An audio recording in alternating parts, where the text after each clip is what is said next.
chaos, disorder. This is death. On this train of life, there is one thing between our warm hearts and the bitter cold. Order. All right, so great movie, really interesting, has a really fascinating concept at its core, and you were great in the role. Thank you. And I read that one of the reasons you really want to do this was to work with director Bong Joon-ho. Yeah. So now that you've worked with him, can you talk a bit about what that experience was like and what he brought to the film? Oh, it was beyond my wildest dreams. I'd always loved his films, and I don't know if you've seen them, but the exciting thing about this film coming out is that everybody who's not seen his previous films is going to rush out and find them. He's a master, and I met him knowing that I was a mega fan of his, and he's become one of my closest friends. And then working with him, he's like a sort of circus, He arranges everything incredibly precisely. He's extraordinarily well prepared, but in a way so that everybody can have a really free and anarchic time inside the frame. So it was like the best party I've ever been to. And one of the most interesting things about this character is her appearance, be it the wardrobe, the makeup, it's very striking. Mm-hmm. And I read that was your idea to kind of just completely transform yourself. Mm-hmm. Why did you feel it was necessary to just undergo such a transformation? I wanted to have fun, and anyway, and I figured that this is a politician. This is like an uber corrupted politician who I wanted to make a clown. I think these politicians, there are so many through history and very recent history who we laugh at. They're doing really sinister things, and then we kind of laugh at how ridiculous they are. You know, Colonel Gaddafi with his homemade medals, and Berlusconi with his ridiculous posturings, and other people that, you know, have ruled this great country maybe saying ridiculous things. And I think we get into the habit of laughing at them and finding them hilarious, and that's maybe a way that we let off steam about how they're kind of messing with us.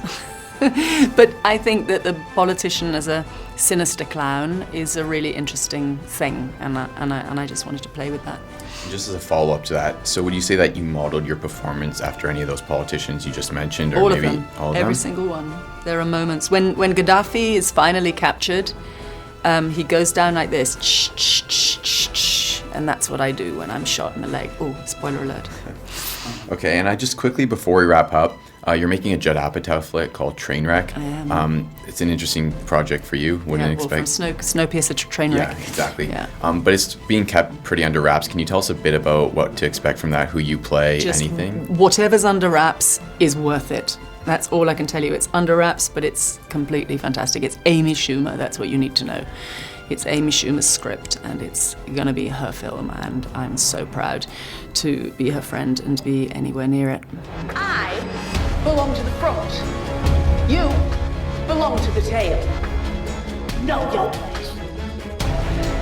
Keep your place. Those bastards in the front think they own us. We'll be different when we get there. What you say? We take the engine. And we control the world. When is the time? Soon. So one of the interesting things about this film, other than, you know, the fascinating concept that's at the core of it, is your character. He's a villain, but he's not really a black and white villain. Some people even see him as kind of a giver of life, as a good guy. Is that what attracted you to the role in the first place? Well, yeah, I mean, the role was interesting to me as the kind of guy who's kind of invented this whole situation where people are at least still alive, right? And he's talked about a lot. But what fascinated me about the whole project was really wanting to work with this director whose films I had seen and who really blew me away. I think he's a pretty great filmmaker.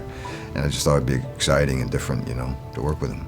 And so everyone's kind of talking about working with director Bong Joon-ho. I just spoke to Tilda about it. Mm-hmm. What does he bring to the project? Why does everyone love him so much? Well, because he has a vision and he has a really strong point of view. And when you get on his set, it's his world, you know, and he really knows what he wants.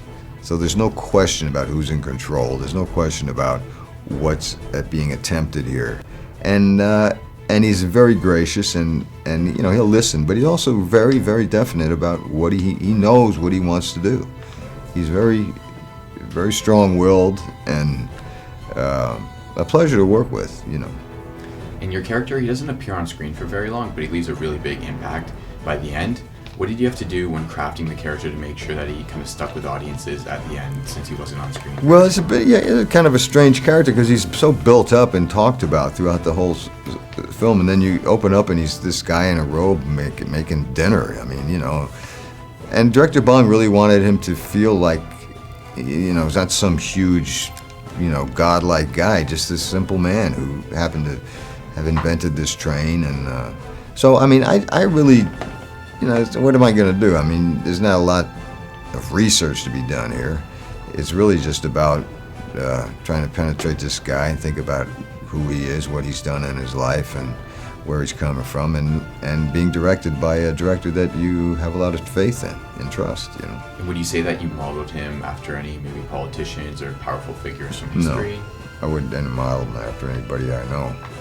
I mean, you know, when you work, it's always kind of a, you know, the more you live, the more experiences you have, the more people you meet, you know, there was all this stuff inside you, so I'm sure there's influences, but I can't say specifically who or where, you know, probably a conglomeration of 100 different people. I don't know. And would you be interested in revisiting the character? Because like I said, he leaves a really big impact, but I feel like there's so much of his backstory that we haven't seen yet, so say if they did a prequel, would you be interested in If they did a prequel, yeah, I'd be interested in it. I don't think they're gonna, but yeah, I would be curious to kind of see how this whole thing got started.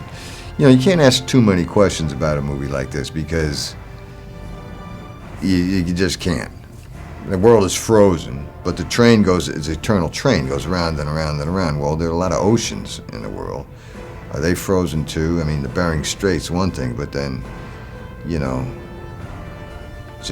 but then they would show the map, how the train goes around and around and around. And it wasn't like the world froze overnight. I mean, it took years for it to get colder and colder and colder until people couldn't inhabit the planet. So he had time to kind of, I think, build this incredible railway, you know.